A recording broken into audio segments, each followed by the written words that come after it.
Hello everyone, आज हम class 9th का चैप्टर 2 कंपाउंड इंटरेस्ट की एक एक्सरसाइज करेंगे। इस एक्सरसाइज में हम दो चीज़ों के बारे में बातें करेंगे। एक है एप्रिसिएशन और दूसरा है डेप्रिसिएशन, जिसको हम डेप भी बोलते हैं। एप्रिसिएशन का मतलब है यहाँ पे प्रॉफिट, और मैं बोल सकता हूँ कि कोई भी चीज़ की जब वैल्यू बढ़ती है तो हम उसको बोलते हैं एप्रिसिएशन। एग्जाम्पल के तौर पे सपोज आपने कोई चीज खरीदी या आपने एक प्लॉट खरीदा और उसकी 2 साल बाद वैल्यू उसकी बढ़ गई, तो उसको बोलते हैं एप्रिसिएशन। एप्रिसिएशन मीन्स कि जब किसी चीज की वैल्यू बढ़ जाए।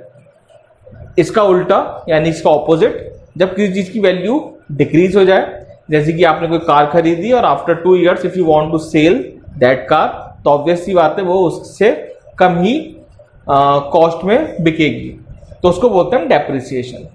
तो इसमें बेसिकली आपके सिर्फ 2 फॉर्मूला हैं। In this exercise there are only 2 formulas. मैं फॉर्मूला लिखता हूं और आप देखिएगा। ये मैंने क्वेश्चन लिख दिया है, पहले मैं आपको फॉर्मूला समझा देता हूं। फॉर्मूला फॉर प्रॉफिट और एप्रिसिएशन, मैं शॉर्ट फॉर्म लिख दे रहा हूं। एप्रिसिएशन, आपने देखा होगा कंपाउंड इंटरेस्ट का एक फॉर्मूला था, amount is equal to principal bracket 1 plus R upon 100 की power T. Formula as it is same है, बट यहाँ पे जो आपकी ए और पी है उसका नाम चेंज हो गया है। जैसे कि मैं पहला फॉर्मूला था A is equal to P 1 plus R upon 100 की पावर टी। नाउ अब ये हो गया V is equal to V O 1 plus R upon 100 की पावर टी।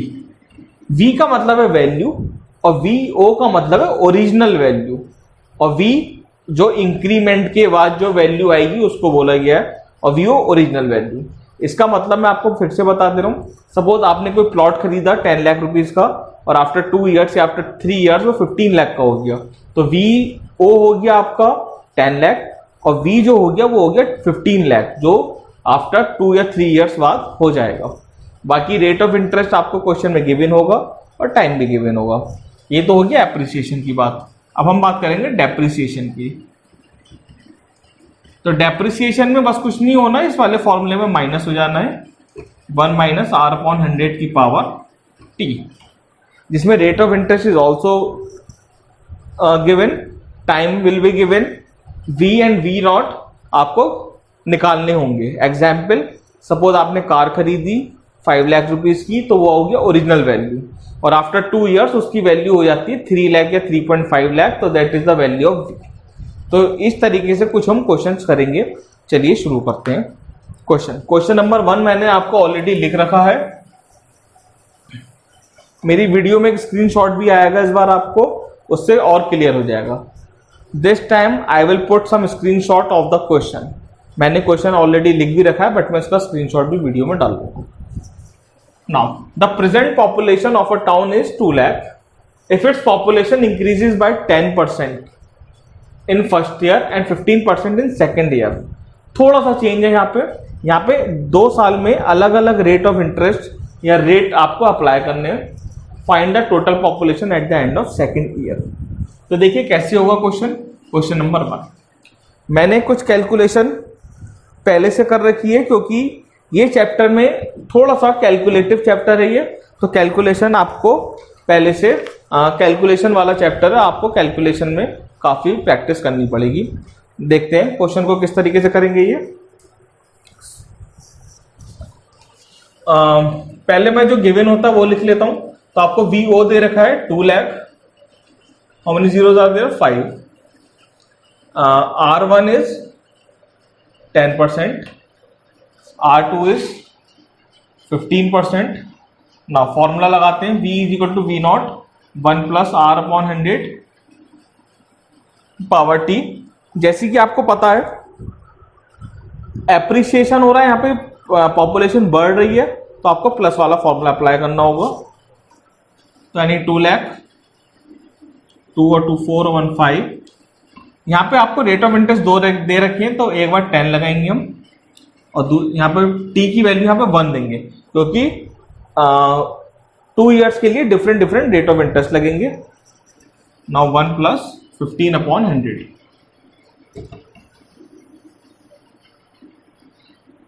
5, इसको आपको आता ही होगा, एलसीएम लेके जब हम सॉल्व करते हैं तो it will become 110/100 and this will become 115/100। आप इसको सॉल्व करेंगे, 2 0 से 2 0 कट गए, 2 0 से 2 0 कट गया, और बस अब इसको जब आप मल्टीप्लाई करेंगे तो यू विल गेट, मैंने निकाल दिया है पहले से, 253,000 और यही आपका आंसर है। This is your final answer. 2,53,000 आपका पॉपुलेशन होगी आफ्टर 2 years। चलिए कुछ और क्वेश्चन, चलिए आगे बढ़ते हैं और 2.3 का ही क्वेश्चन नंबर 5 पढ़ते हैं। मैंने आपको बताया मैं क्वेश्चन नहीं लिखूंगा और आपको स्क्रीनशॉट आपको मिल जाएगा। चलिए क्वेश्चन नंबर 5 देखते हैं।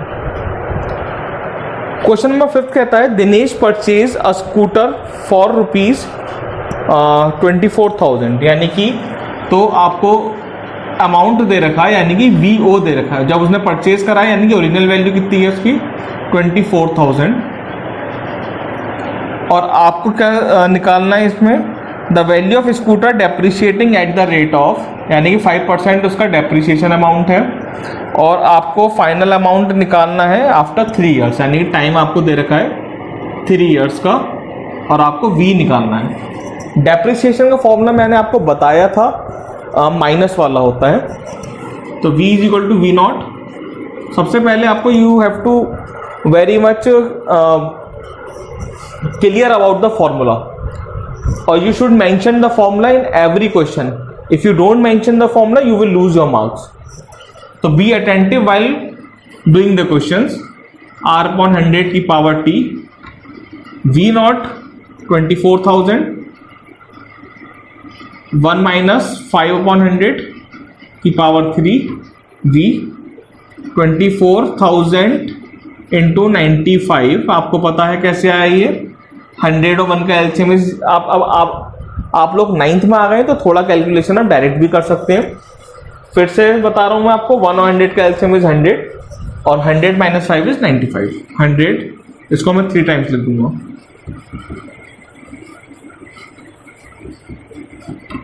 सॉल्व कर लेते हैं। मैंने जैसे कि आपको बताया, मैंने कैलकुलेशन ऑलरेडी करके रखा हुआ है जिससे कि टाइम वेस्ट ना हो। तो इसका आंसर आएगा 20577। आप चाहें तो कैलकुलेट कर सकते हैं, 20577 यानी कि 20,577 रुपीज, ये आपका आंसर है। तो देख सकते हैं 3 साल पहले, अगर मैं इसको क्वेश्चन को समझूं, 3 साल पहले जो स्कूटर की कॉस्ट थी वो 24,000 थी, और आफ्टर 3 years जो डेप्रिशिएट होने के बाद रह गई 20,577। चलिए कुछ और क्वेश्चन देखते हैं। चलिए क्वेश्चन नंबर 7 पढ़ते हैं। The value of property decreases every year at the rate of 5%। If it's present value is 4,11,540, what was it's value before 3 years, यानी कि 3 साल पहले कितनी थी। तो क्वेश्चन को पढ़ के मैं पहले डेटा एक्सट्रैक्ट कर लेता हूं, उसके बाद हम सॉल्व करेंगे। क्वेश्चन नंबर 7, क्वेश्चन नंबर 7 में दे रखा है द रेट ऑफ इंटरेस्ट, यानी कि डेप्रिशिएट वाला आपको रेट दे रखा है 5% पर एनम। फिर से बोल रहा हूं, द डिक्रीज हो रहा है। ज्यादातर आपको पता है कि किसी भी प्रॉपर्टी की वैल्यू बढ़ती है, बट इस वाले केस में वैल्यू डिक्रीज हो रही है, तो यानी कि ये डेप्रिशिएटिंग रेट है। आपको फाइनल अमाउंट दे रखा है, यानी कि आफ्टर इसकी प्रेजेंट वैल्यू कितनी है 4,11,540। तो 3 साल पहले कितनी होगी, यानी कि जब उस बंदे ने ये प्रॉपर्टी खरीदी थी तो कितने की खरीदी थी। तो V नॉट यानी कि VO ओरिजिनल वैल्यू हमें निकालनी है। आप इसको X भी मान सकते हैं, और टाइम है आपका 3 years, क्योंकि 3 years अगो बोल रहा है वो। फॉर्मूला लगाते हैं, V is equal to V naught 1 minus, यहाँ पे देख लीजिए माइनस साइन लगाया क्योंकि डेप्रिसिएशन का क्वेश्चन है। 4,11,540 is equal to V naught, यानी कि मैं इसको X रख देता हूं यहाँ पे। आप V नॉट भी रख सकते हैं, ऐसा कुछ कोई बात नहीं है। आप यहाँ पे V नॉट भी रख सकते हैं और X भी रख सकते हैं, ये आपके ऊपर है, that depends on you only. 5/100 power is 3। मैंने जैसे कि आपको बता रखा है ये कैलकुलेशन वाला चैप्टर है, तो कैलकुलेशन इसमें थोड़ा सा ज़्यादा है।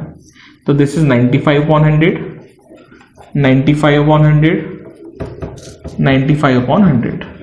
हमें x की वैल्यू एक्सट्रैक्ट करनी है तो हमें क्रॉस मल्टीप्लाई करना होगा। तो x is equal to 411,540 into 100 into 100 into 100 upon 95 into 95 into 95। मैंने पहले से ही कैलकुलेट कर रखा है, जैसे कि मैंने आपको पहले भी बताया। तो इसका आंसर आएगा 4,80,000।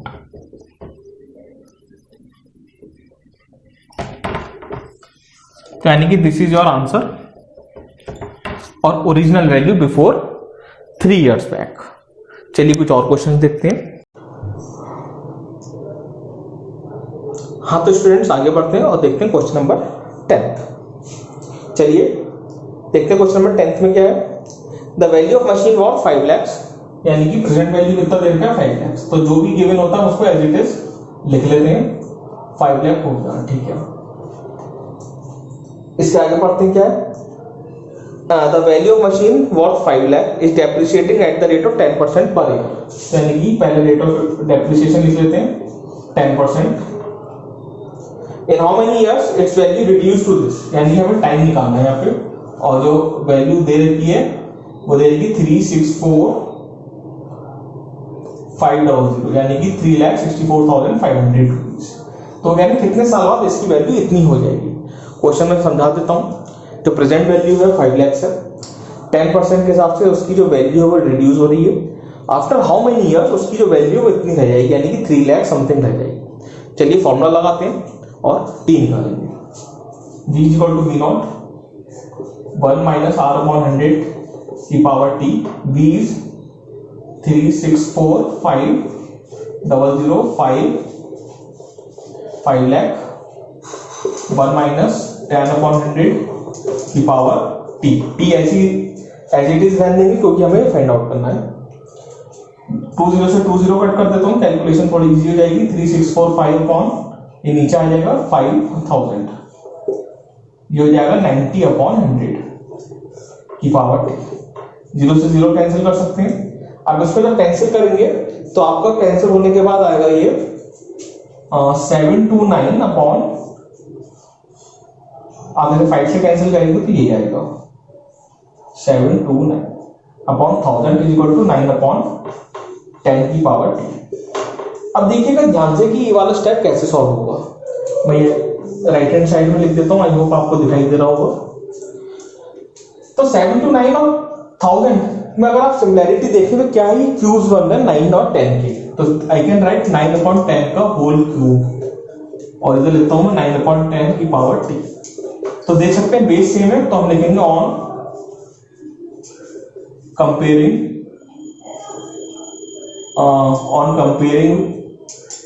और बस ऑन कंपेयरिंग भी काफी है, ज्यादा मैं नहीं लिख रहा हूं। Comparing t is equal to 3 और 3 इयर्स,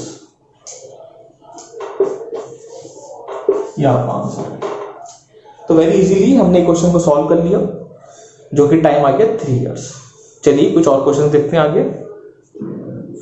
चलिए इस वीडियो का आज लास्ट क्वेश्चन देखते हैं, और ये क्वेश्चन थोड़ा डिफरेंट है और इंटरेस्टिंग भी है। आपको इसमें अपनी पुरानी मैथ्स को, या फिर कह सकते हैं जो आपने प्रीवियस क्लास में जो मैथमेटिक्स पढ़ी उसको थोड़ा सा रिकॉल करना होगा। Let's see the question. The value of property is increasing at the rate of 25% per year. तो इस लाइन से तो हमें ये पता लगता है कि ये एप्रिसिएशन वाले फॉर्मूलाज में लगने वाला है। By what percent the value of property increases after 3 years?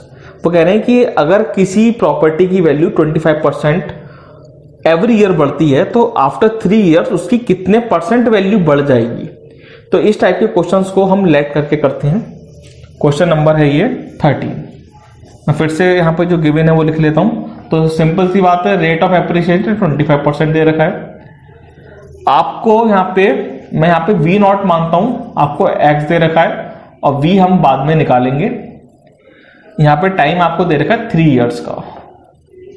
पहले मैं फॉर्मूला लगाता हूं, उसके बाद जो निकालना है फिर वो समझाऊंगा। v is equal to v naught 1 plus r upon 100 की पावर t। v ऐसे लिख देंगे और ये लिख देंगे x 1 + 25/100 की पावर 3, क्योंकि टाइम 3 है, ये हो जाएगा। इसको मैं यही सॉल्व कर लेता हूँ, 4 25 बन जाए, 25 4 जा, तो दिस विल बिकम 5/4 की पावर 3, और फिर मैं जब उसको सॉल्व करूंगा तो आएगा 125x/16। तो ये आपका फाइनल v आ गया। अब हमें निकालना है, मैंने परसेंटेज इंक्रीज, मैं यहां लिख देता हूं, तो यहां लिखेंगे हम परसेंटेज इंक्रीज, कितने परसेंटेज वो इंक्रीज हो गया। तो देखिए जब भी हम परसेंटेज इंक्रीज निकालते हैं तो आपने क्लास 8th में पढ़ रखा है परसेंटेज वाले चैप्टर में कि हम कैसे इंक्रीमेंट निकालते हैं।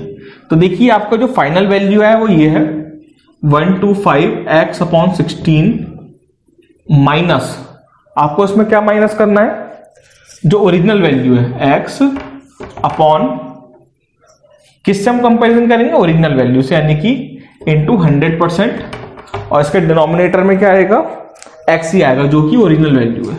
इसको सॉल्व कर लेते हैं, तो 125x माइनस 16, इनका एलसीएम 16 हो जाएगा, तो 16x upon 16 upon x into 100%, या 100 लिख सकते हैं। आपको देखना होगा ये वाला जो x है वो इसके साथ मल्टीप्लाई जाता है। जब मैं इन दोनों को सॉल्व करूंगा तो मेरे पास आएगा इसका 61, एक मिनट चेक कर लेता हूं, यहां पे माफ कीजिएगा 16 नहीं है, दिस इज 64, यहाँ 64 आएगा, 64 आएगा यहाँ पे, और नीचे भी 64 ही रहेगा फिर, तो 61/64x इंटू 100। तो ये आ गया परसेंटेज इंक्रीज। यहाँ पे सॉरी x है, x कैंसिल हो जाएगा।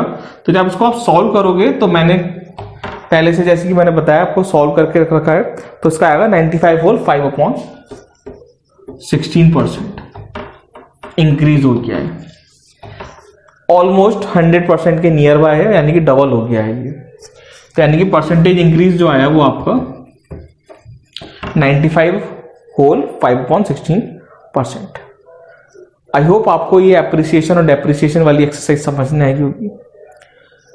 फिर से बोलता हूं, अगर कोई भी प्रॉब्लम है आप कमेंट्स करके मेरे को बता सकते हैं, या कोई भी चीज नहीं भी समझना है वो भी आप कमेंट्स करके मेरे को बताइए, जिससे कि मैं आपको नेक्स्ट वीडियो में उसका वीडियो बना के आपकी प्रॉब्लम को सॉल्व कर सकूं। चलिए आज के लिए इतना ही। वीडियोस को शेयर करते रहिए, लाइक करते रहिए, सब्सक्राइब कर लीजिए मेरा चैनल, जिससे कि नई वीडियोस आपको तुरंत आपको मिल जाए, उसका नोटिफिकेशन आपको पहुंच जाएगा, और बेल आइकन पे क्लिक कर दीजिएगा। चलिए आज के लिए इतना ही। Thank you and have a nice day. Bye.